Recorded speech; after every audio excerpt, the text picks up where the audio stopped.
बचपन में जब शाम को या रात को बिजली चली जाती थी तो सबसे मज़ेदार बातें क्या होती थी? डरावनी कहानी सुनना। जिसके पास जितनी डरावनी कहानी वो उतना ज़्यादा फेमस। आज मैं भी आपको एक कहानी सुनाऊंगी जिसमें राजा है, रानी है और एक चुड़ैल भी है। Hi guys, I am Rajrupa Datta. Welcome to my channel, you are watching with R. आज हम जिस फिल्म के बारे में बात करने वाले हैं वो है अन्विता दत्त की मूवी बुलबुल। पहले एक बात क्लियर कर दूं, ये कोई हॉरर स्टोरी नहीं है, बल्कि ये एक सुपरनैचुरल मिस्ट्री है। Now what is a supernatural mystery? It's a combination of fantasy, paranormal elements end of course mystery. तो फिल्म की कहानी शुरू होती है 1881 की बंगाल प्रेसिडेंसी में। बुलबुल नाम की एक छोटी सी बच्ची जिसकी शादी हो रही है उसकी उम्र से कहीं गुना ज़्यादा इंद्रनील ठाकुर से। इंद्रनील ठाकुर के सबसे छोटे भाई है सत्या। सत्या हमेशा बुलबुल को चुड़ैल की कहानियाँ सुनाते हैं जिसके लंबे लंबे बाल हैं, पैर उल्टे हैं और जो पेड़ पे रहता है। सत्या और बुलबुल करीबन एक ही उम्र के हैं और इसी वजह से इन दोनों के बीच में गहरी दोस्ती बन जाती है। फिर कहानी हमें लेके चलती है 20 साल बाद।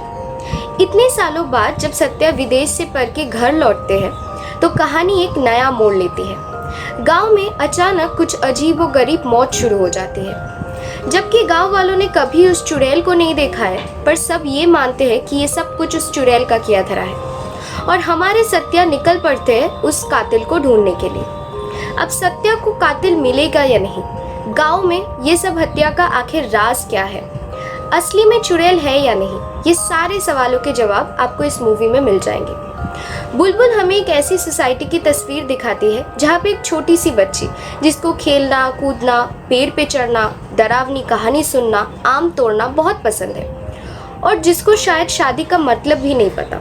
उसकी शादी हो रही है उसकी उम्र से कहीं गुना ज़्यादा एक आदमी से और आयरॉनिकली वो बन जाती है एक बड़ी सी हवेली की छोटी सी बड़ी बहू। अगर आपको जंप स्केयर्स, दीवार के आर पार जाने वाले भूत देखना ज़्यादा पसंद है तो बुलबुल में ऐसा कुछ भी नहीं है, पर इसमें एक ऐसी कहानी है, कुछ ऐसे घटनाएं हैं जो आपको सोचने में और डरने में मजबूर कर देगा। What a wonderful casting this movie has. Tripti Dimri जिन्होंने बुलबुल का रोल प्ले किया है, she was marvellous in her acting. Tripti और अविनाश तिवारी, इस जोड़ी को हमने इससे पहले लैला मजनू मूवी में देखा। फर्क सिर्फ इतना है, उसमें अविनाश ने कमाल किया था और इसमें तृप्ति ने अपना खेल दिखाया है। पावली दाम जिन्होंने विनोदिनी का कैरेक्टर प्ले किया है, उनकी स्क्रीनिंग टाइम थोड़ी कम थी पर उसमें भी उन्होंने क्या कमाल दिखाया है। Rahul Bose who played the character of both Indraneel and Mahendra, he was equally good in his individual roles. And last but not the least, Porombrata Chattopadhyay, who did the character of Dr. Satish. He was marvelous and he did a great job in the creation of the suspenseful atmosphere. Music played a great role in this whole movie. जब एक soothing सा music आपको कुछ scenes में डरने में मजबूर कर दे तो आप ये समझ सकते हो कि आप एक अच्छी मूवी देख रहे हो। Bulbul portrays the filthy picture of society and what women had to go through at that time. Also, it's a tight slap on the face of patriarchy. Red is the color of love and also it's the color of vengeance. The portrayal of blood moon, the use of Bengali culture, tradition and mythological factors added to the whole gothic atmosphere.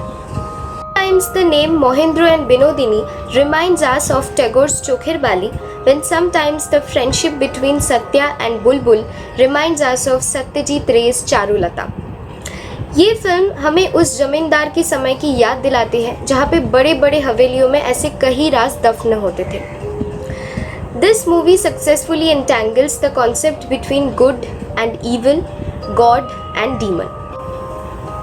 अगर हम इस film की week points की बात करें तो this is my personal opinion that the story takes some times to build up the suspense and sometimes the story gets predictable too. But अगर आप इस वीक पॉइंट्स को नज़रअंदाज कर दे तो overall Bulbul is a beautiful film. अगर आप खुद को सिनेमा लवर कहते हैं तो बुलबुल जैसी फिल्म आपकी वॉच लिस्ट में ज़रूर होनी चाहिए। Otherwise if you like this video make sure you hit the like button. Share it with your friends because sharing is caring. If you have already watched the movie or you have any feedbacks, let me know in the comment section below. Subscribe to my channel and hit the bell icon so that you'll be notified every time I'm on YouTube. See you guys on my next video. Till then, stay tuned. This movie is only available on Netflix. ये cinema सिर्फ Netflix में प्राप्त किया जा सकता है। আপনি এই সিনেমাটা দেখতে পারেন একমাত্র নেটফ্লিক্সে।